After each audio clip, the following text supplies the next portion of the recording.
नमस्कार मित्रों, आपके अपने YouTube चैनल में आपका स्वागत है। हर एक व्यक्ति का जीवन दुख, परेशानी और संघर्ष से घिरा हुआ है। क्या इसका कोई समाधान है? हर व्यक्ति के जीवन में ऐसा क्यों है? ऐसा इसलिए है क्योंकि हम कहीं न कहीं अपने मन के मैल को, मन के कीचड़ को साफ नहीं रख पाते हैं। दूसरे शब्दों में कहें तो उसका सही समाधान नहीं निकाल पाते हैं। दोस्तों, दुनिया में ऐसी कोई समस्या नहीं होती जिसका कोई न कोई समाधान न हो। खैर चलिए, समाधान जानने के पहले मैं आपको एक कहानी सुनाता हूँ। महात्मा गौतम बुद्ध के समय की बात है। एक गांव में एक किसान अपनी पत्नी और 2 बच्चों के साथ रहता था। वह किसान बहुत ही ज्यादा परेशान रहता था। अपने 2 बच्चों और पत्नी की जरूरतों को पूरा नहीं कर पाता था। शायद यही उसकी परेशानी की सबसे बड़ी वजह थी। समय बीतता गया, उसकी परेशानियां परिवार की जरूरतों के साथ बढ़ती ही जा रही थी। वह दिमाग से और मन से बहुत अशांत रहने लगा था। कहीं न कहीं वह बहुत ज्यादा दुखी हो गया था अपने परिवार की जरूरतों को पूरा नहीं कर पाने की वजह से। एक दिन उसने यह फैसला लिया कि वह अपने घर को, अपने परिवार को, अपने बच्चों को छोड़कर कहीं दूर चला जाएगा। अंततः वह मनहूस दिन और काली रात आ गई जिस दिन वह अपने परिवार को, अपने बच्चों को, अपनी पत्नी को छोड़कर घर से कहीं दूर चला गया। वह किसान चलता ही गया, चलता ही गया। रात से सुबह हो गई, सुबह से फिर दोपहर, दोपहर से शाम, शाम से फिर रात, फिर सुबह हो गई। उस किसान की मन की पीड़ा इतनी ज्यादा थी कि उसके पैरों के छाले और पैरों से बह रहे खून के आगे फीके पड़ गए थे। ना भूख की चिंता, ना प्यास की चाह, बस चलता ही गया, चलता ही गया। आखिरकार जंगल में चलते चलते उसका शरीर इतना ज्यादा थक गया कि वह एक नदी के किनारे जाकर गिर पड़ा। कुछ घंटों बाद उस किसान को होश आया। वह बेचारा इतना ज्यादा प्यासा था कि तुरंत वह नदी के पास गया। जैसे ही वह पानी पीने के लिए हाथ पानी में डाला, उसे सामने नदी के उस पार कुछ लोगों का झुंड दिखाई दिया। उसने ध्यान से देखा तो उसे एक वृक्ष के नीचे महात्मा गौतम बुद्ध बैठे हुए नजर आए।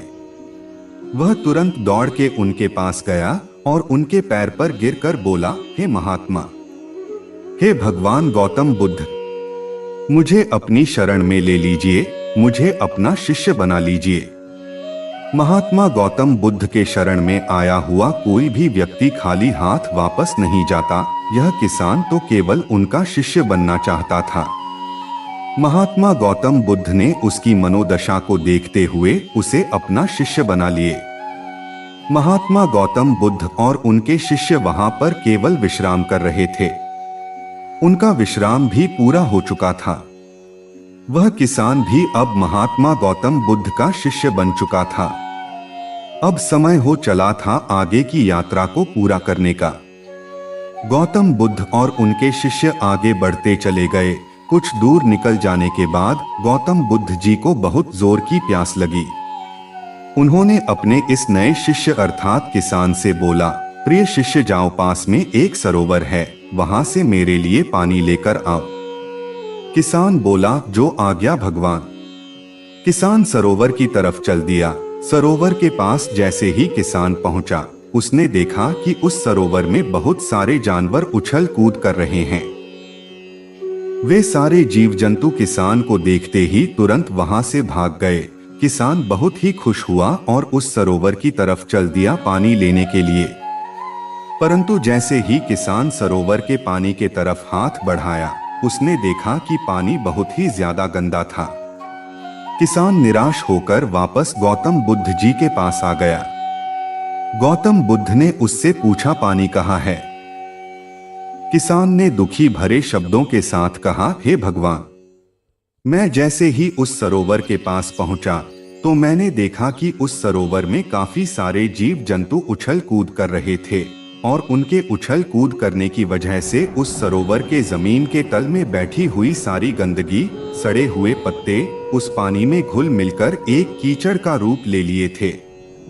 यही कारण है कि मैं वह पानी लेकर नहीं आया, क्योंकि वह पानी कीचड़ हो चुका था। महात्मा गौतम बुद्ध जी उस किसान की बातों को समझ गए और मुस्कुराते हुए उन्होंने कहा कि मैंने तुमसे सरोवर का पानी मांगा था। मैंने यह नहीं कहा था कि पानी अगर गंदा हो तो पानी लेकर मत आना। उन्होंने अपने दूसरे शिष्य से अनुग्रह किया कि जाओ और सरोवर से पानी लेकर आओ। उनका दूसरा शिष्य निकल पड़ा पानी लाने के लिए और कुछ देर पश्चात वह पानी लेकर वापस आ गया। आश्चर्य की बात तो यह थी कि दूसरे शिष्य द्वारा लाया हुआ पानी बिल्कुल साफ था, और उससे भी बड़ी असमंजस की बात यह थी कि सारे के सारे शिष्य बड़े ही आश्चर्यचकित हो गए कि यह करिश्मा कैसे हो सकता है, क्योंकि पहले शिष्य ने तो यह बताया था कि पानी कीचड़ हो गया था।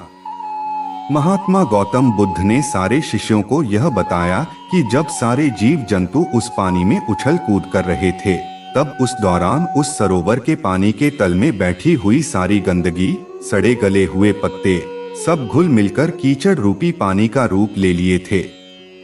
परंतु जितने समय में प्रथम शिष्य किसान वापस आया और दूसरा शिष्य वापस गया, उतने समय में उन जीव जंतुओं के भाग जाने के पश्चात उस सरोवर का पानी धीरे धीरे शांत हो गया था।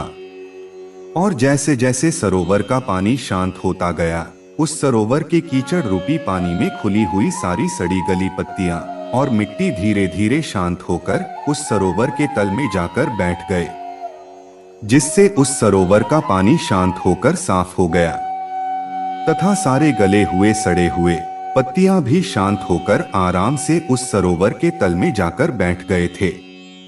प्रिय शिष्यों, अगर उस सरोवर में किसी भी तरीके का कोई हलचल नहीं होता तो उस सरोवर की हर एक चीज जिसको जहां पर होनी चाहिए थी वह वहीं पर ही रहती। उन जीव जंतुओं के हलचल की वजह से सरोवर के तल में बैठी हुई सड़ी गली पत्तियां मिट्टी उस शांत पानी में मिलकर एक कीचड़ का रूप ले लिए थे।